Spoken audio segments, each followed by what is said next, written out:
companies had a fascinating response to President Donald Trump, who asked executives in said oil companies if they have any interest in returning to Venezuela once Nicolas Maduro is ousted in a regime change war. And so far, the answer is a hard no. But they're not going to do that. We want it back. They took our oil rights. We had a lot of oil there. As you know, they threw our companies out, and we want it back. China on Monday accused the United States of a serious violation of international law after the U.S. intercepted an oil tanker bound for China off the Venezuelan coast. 美方随意扣押他国。 A foreign ministry spokesperson said Venezuela has the right to develop relations with other countries. First of all, it is a lie, a big lie by Donald Trump. The lands, the wealth, the oil, the diamonds, and the gold of Venezuela belong to the Venezuelan people. That is Donald Trump's madness, and we will not allow it. Yeah, that all the resources of the world belong to them. Very recently, Laura Richardson, the head of the Southern Command, was in Argentina saying that all the resources of Latin America belong to them. This is something that is clashing head-on with the people who are rising. Well, President Nicolas Maduro says he won't let the U.S. take what belongs to Venezuela. Hoy hablé con el secretario general de Naciones Unidas. Today, I spoke with the UN Secretary General. We spoke at length, and I laid out to him what the scale of aggression and threats have been, and what happened yesterday and today when the government of the United States says that it belongs to them and that the Venezuelans are stealing their oil. So Venezuela's oil belongs to them. The Venezuelan minerals and gold belong to them.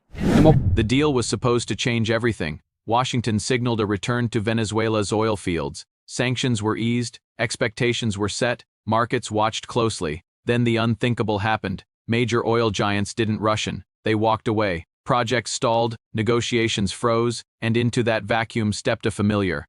Power quiet, calculated, and ready, China.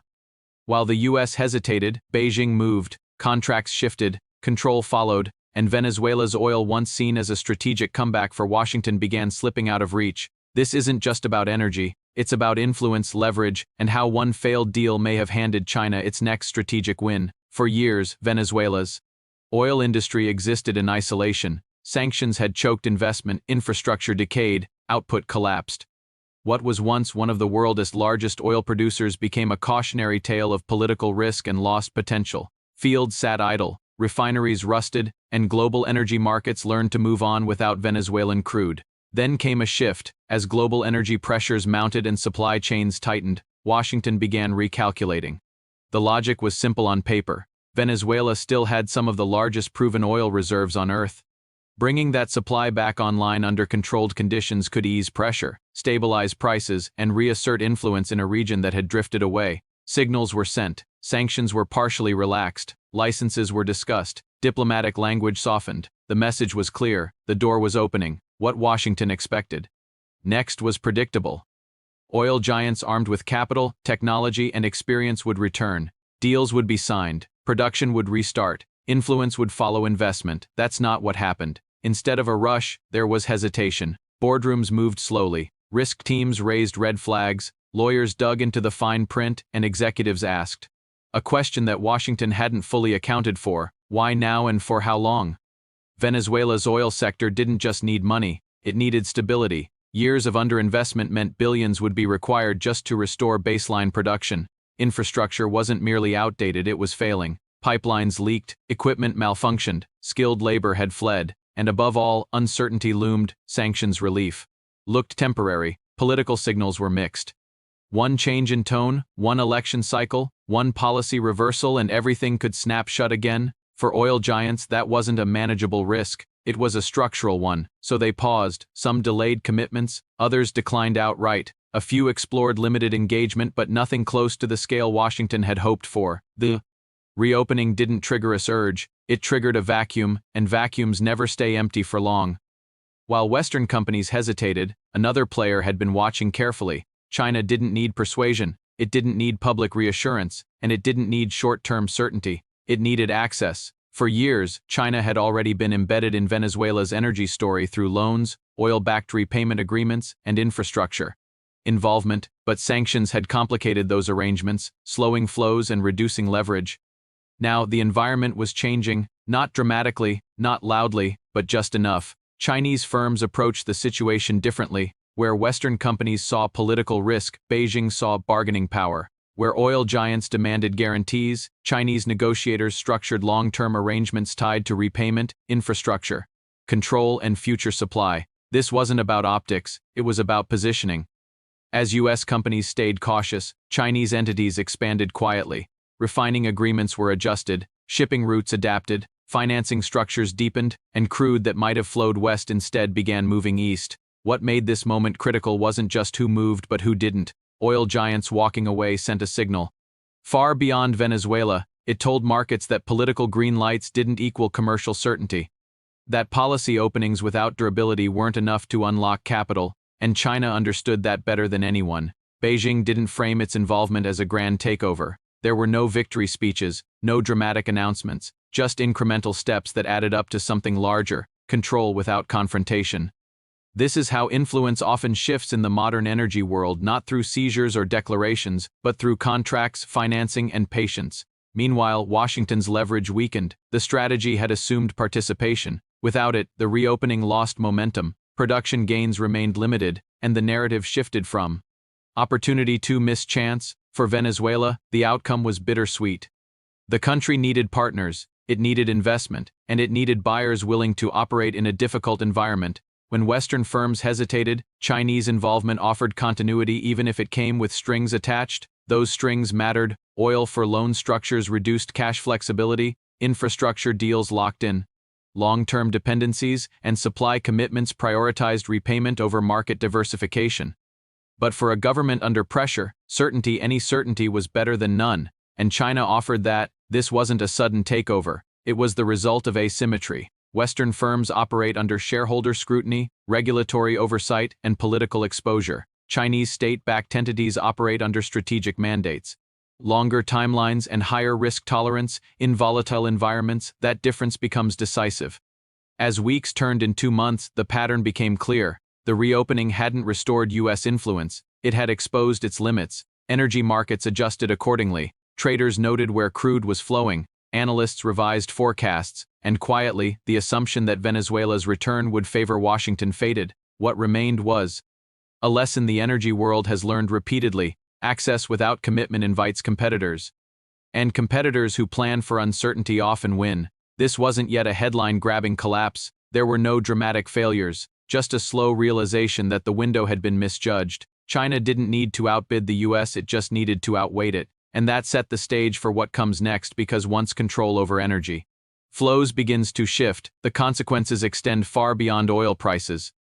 They reshape alliances, bargaining power, and the future of influence in an increasingly fragmented world. Once the major Western oil companies stepped back, the dynamics in Venezuela shifted quietly but decisively. What looked like a temporary pause for risk assessment quickly became a strategic opening, and China moved in with precision. This wasn't a sudden grab. It was the culmination of years of groundwork, planning, and patient positioning. The first step was understanding the opportunity. For decades, China had been involved in Venezuela's energy sector, but its participation had been constrained by U.S. sanctions and international scrutiny. Loans had been extended, joint ventures explored, and infrastructure projects started, but much of this work was contingent, vulnerable, and incomplete. When Western hesitation created uncertainty, the groundwork laid by China became the bridge to actual influence. China approached the situation with a different set of rules. Western oil companies are beholden to shareholders, regulators, and public perception. Any move in Venezuela carried enormous scrutiny. Risk management is strict. Hesitation is normal. For Beijing, strategic patience is a tool, not a flaw. When others paused, they advanced. Contracts were the first leverage point. Rather than demanding short-term guarantees or relying on political promises, Chinese firms structured agreements around long-term repayment and operational control. Loan for oil structures allowed Venezuela to secure much-needed liquidity while giving China a reliable flow of energy. Infrastructure projects, refineries, pipelines, and storage facilities were financed, upgraded, and placed under joint oversight. Unlike Western deals, these agreements were engineered to survive political noise and economic fluctuations. Meanwhile, Chinese companies moved decisively on logistics. Crude transport is more than ships at sea, it's a network of pipelines, ports, and terminals. By securing operational access to these assets, China ensured that even if US-aligned partners re-entered the market, physical control over key channels would remain in their favor. Contracts, financing, and logistics were synchronized to create layered influence. Control wasn't absolute, but it was effective. What made this approach particularly effective was timing. By acting while Western firms hesitated, China avoided direct competition for contracts and assets. The window was narrow but decisive. Every delayed decision by a Western oil giant translated into a lost opportunity, reinforcing the vacuum and increasing China's leverage. Markets noticed the flow of Venezuelan crude shifting east, while forecasts and energy analysts began revising assumptions about U.S. influence in the region. Simultaneously, China leveraged political capital. Engagements with Venezuela weren't framed as confrontational. There were no ultimatums, no threats, and no overt pressure on the international stage. Instead, deals emphasized cooperation, economic development, and technical assistance. This allowed China to expand influence without provoking direct backlash from Washington or its allies. A masterclass in strategic subtlety. By positioning themselves as partners rather than adversaries, they normalize their growing footprint. Energy isn't just about production. It's about perception. While the Western narrative highlighted potential returns from the US-led deal, the reality on the ground told a different story. Venezuelan officials, frustrated by delayed investments and inconsistent Western commitments, welcomed Chinese engagement. Confidence in project execution, financial stability, and continuity made Beijing the preferred partner not because of ideology, but because it delivered results when others would not. In strategic terms, reliability became leverage. Another crucial layer was market integration. China didn't simply purchase crude. It structured long-term supply contracts, integrated refineries, and optimized shipping schedules to ensure Venezuelan oil could feed directly into its growing energy network. By embedding Venezuelan production into Chinese energy infrastructure, they created dependencies and efficiencies that were difficult to reverse. Each shipment, each barrel refined, further solidified Beijing's foothold. The role of information and intelligence cannot be overlooked. Chinese firms continuously monitored the hesitations, delays, and internal deliberations of Western competitors. This allowed them to anticipate next steps, time contract negotiations perfectly, and avoid direct confrontations. Where others reacted slowly, China acted strategically. This asymmetry amplified the effectiveness of their engagement. In global energy markets, timing is often as critical as capital, and China exploited this principle. With surgical precision, this influence was reinforced by financial mechanics. Loan structures, repayment terms, and investment guarantees were designed to align incentives. Venezuela received immediate liquidity and infrastructure support, while China gained predictable access to energy and leverage over future decisions. The arrangement reduced political risk, strengthened operational control, and made it difficult for other actors to reclaim lost ground. By embedding influence through finance, Beijing ensured that control extended beyond mere physical assets. Moreover, China applied lessons from past global energy engagements. In Africa, the Middle East, and Latin America, it had successfully used patient investment, infrastructure development, and integrated financing to secure influence without triggering geopolitical alarms. Venezuela became another laboratory for these techniques. Unlike Western actors, which often rely on contracts and public commitments, China's approach combined patience, integration, and discretion, producing outcomes that looked effortless but were highly calculated. The ripple effects of this strategy reached beyond Venezuela. Neighboring countries, regional trade partners, and global energy markets began to adjust expectations. Analysts recognized that U.S. influence had not only stalled but potentially eroded. Investors recalibrated risk models, commodity traders shifted projections, and policy planners in Washington began to confront the limits of leverage-based diplomacy. The delay by Western firms magnified the consequences. Hesitation transformed into structural disadvantage.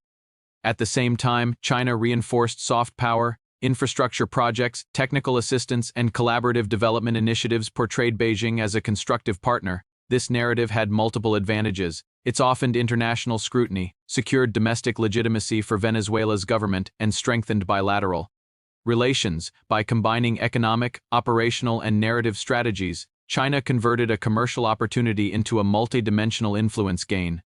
It's critical to understand that this shift didn't occur overnight. It was incremental, coordinated, and layered. Individual decisions choosing which pipelines to upgrade, which shipping contracts to finalize, which financing terms to offer combined into a larger strategy that Western observers only fully appreciated in hindsight. Each step seemed small, but the sum effect was profound. By the time Western actors re-engaged, the operational, financial, and political landscape had shifted significantly. Western firms' hesitation was amplified by structural constraints, board approvals, shareholder scrutiny, and regulatory compliance slowed decision-making. Political risk assessments weighed potential gains against reputational and financial exposure. In contrast, China's state-backed model allowed strategic moves without the same layers of oversight. This structural asymmetry turned risk aversion into opportunity. Where the West paused, China advanced. By the end of the first year, the evidence was clear. Chinese firms had secured key contracts, integrated logistics, and established long-term financing arrangements. Venezuela's oil production began flowing with greater predictability to Asia, and U.S. expectations of influence had been curtailed. Markets adapted. Washington's strategies had underestimated the consequences of delay, and Beijing's patience paid off. Finally, this episode highlighted a broader lesson in global energy geopolitics. Opportunity rarely waits for permission. Access, timing, and willingness to assume strategic risk often determine outcomes more than policy declarations. Venezuela's oil story became a case study in the power of patience, integration, and calculated influence. In the next act, we will explore the geopolitical consequences of this shift, how U.S. policymakers are responding, the long-term implications for Latin American energy sovereignty, and whether this strategic advantage by China signals a permanent realignment in global energy influence.